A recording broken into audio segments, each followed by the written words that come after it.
बेलापुर गांव में आत्माराम और उसकी पत्नी गायत्री रहते थे। गायत्री चाय की बड़ी ही शौकीन थी। जैसे ही बारिश का मौसम आता तब तो वो बस हर वक्त चाय की ही रट लगाती रहती। उसका पति आत्माराम मेहनत मजदूरी करके कुछ पैसे कमाता था। गायत्री घर संभालती थी, लेकिन वो चाय की इतनी शौकीन थी कि घर में राशन हो ना हो, लेकिन चाय बनाने का हर सामान हर पल उसके घर में रहता था। उसके पति को जब भी मजदूरी मिलती तो वो उसमें से राशन के साथ साथ अपनी चाय पत्ती और चीनी एडवांस में हिला कर रख ले। इतना सारा चाय बनाने का सामान फिर ले आई? अरे चाय की दुकान खोलने का इरादा है क्या? वाह मेरे पति देव, क्या आइडिया दिया है। ऐसा क्या कह दिया मैंने? वो तो तुम्हें सुबह ही पता चलेगा। गायत्री के पास एक पुराना टेबल था। अगले दिन सुबह उसने उस टेबल पर चाय की दुकान लगाने का फैसला किया। वो अपने उस टेबल को घर के बाहर ले आई और उस पर चाय बनाने का सामान रख दिया। मॉनसून का समय था, जिससे मौसम काफी सुहाना हो रखा था। चाय ले लो, सिर्फ 5 रुपए में चाय।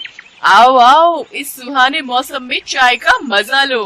कुछ ही देर में उसके पास चाय पीने के लिए लोग आने लगे। ठंडी ठंडी हवा, मॉनसून का महीना, सुहाना मौसम और ऊपर से अदरक, इलायची, मसालों वाली चाय। बहन जी, एक कप मुझे भी देना। ऐसे ही देखते सुबह से दोपहर हो गई। आत्माराम गुस्से में बड़बड़ाता हुआ बाहर आया। सारा दिन बस लोगों को चाय ही पिलाती रहोगी या घर में खाना भी बनाओगी? हाँ तो कौन सी आफत आ रही है? दिख नहीं रहा बीवी बिजनेस कर रही है, खुद ही जाकर बना लो खाना। लेकिन मेरी माँ, बनाऊं किसमें? चूल्हा तो तुम हथिया कर बैठी हो। अरे हाँ, मैं तो भूल ही गई थी। अच्छा, आज मेरा काम का पहला दिन है, परेशान मत करो। खाना अब सीधा रात को ही खाना, तब तक इस चाय से ही काम चलाओ। लो, एक कप चाय पियो। नहीं पीनी है तुम्हारी चाय। हे भगवान, मैं क्या करूं इस औरत का। काश कि कोई चाय देने वाला पेड़ होता जो सारा दिन बस चाय ही देता रहता। शाम को जब ग्राहक आने बंद हो गए तो गायत्री ने चूल्हा अंदर ले जाकर रख दिया और उसमें खाना बनाने लगी। साथ ही उसने चाय के पतीले में बची हुई थोड़ी सी चाय को अपने घर के आंगन में लगे पेड़ की जड़ों में डाल दिया। सुबह जब गायत्री आंगन में झाड़ू लगा रही थी तो उसकी नजर उस पेड़ पर गई। अरे, एक रात में इस पेड़ पर इतने फल कैसे लग गए? कल रात तक तो इसमें कुछ भी नहीं था। तभी वहाँ आत्माराम भी आ गया। हाँ, इसमें तो बहुत सारे फल लगे हैं, चलो एक तोड़ कर देखते हैं। आत्माराम ने फल तोड़ा तो उस फल में से चाय निकली। इस फल में चाय? अब भला ये कैसे हो सकता है? हाँ, चाय, क्योंकि मैं एक जादुई पेड़ हूँ। कल तुमने मेरी जड़ में चाय डाली थी, इसलिए अब तुम्हें हर रोज चाय मिलेगी। तुम जितनी चाहो उतनी चाय के फल मुझसे तोड़ सकते हो। वाह, ये तो बहुत ही अच्छा हुआ। अब हम बिना लागत लगाए ही लोगों को मुफ्त की चाय बेचेंगे और खूब मुनाफा कमाएंगे। अच्छा सुनिए जी, ग्राहक आते ही होंगे। तुम जल्दी से इन फलों से चाय निकाल कर केटल में डालो ताकि मैं उन्हें बेच सकूं।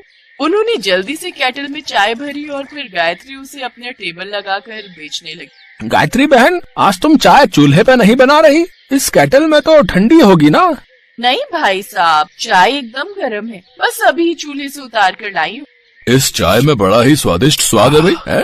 अब गायत्री के ग्राहक और भी बढ़ गए, क्योंकि जो स्वाद उस पेड़ की चाय का था वैसा स्वाद उन्हें और कहीं नहीं मिला। गायत्री अब खूब मुनाफा कमाने लगी। वो हर रोज सुबह फल तोड़ती और उसमें से चाय निकालकर लोगों को बेचती।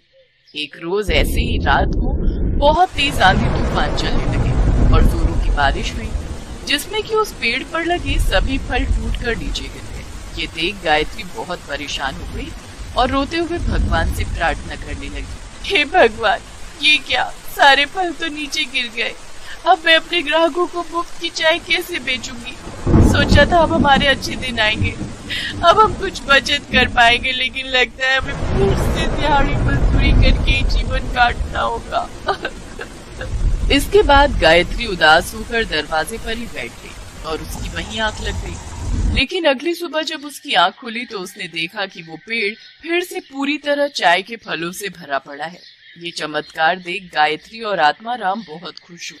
फिर बारिश के मौसम में भी गायत्री तिरपाल लगाकर चाय बेचने लगी। अब तो भरी बारिश में भी लोग उनके यहाँ चाय का स्वाद चखने जरूर आते। उन्हें उस पेड़ की चाय की लत जो लग गई थी। आत्माराम ने भी अब मजदूरी छोड़ दी और वो भी अब अपनी पत्नी का हाथ बटाने लगा।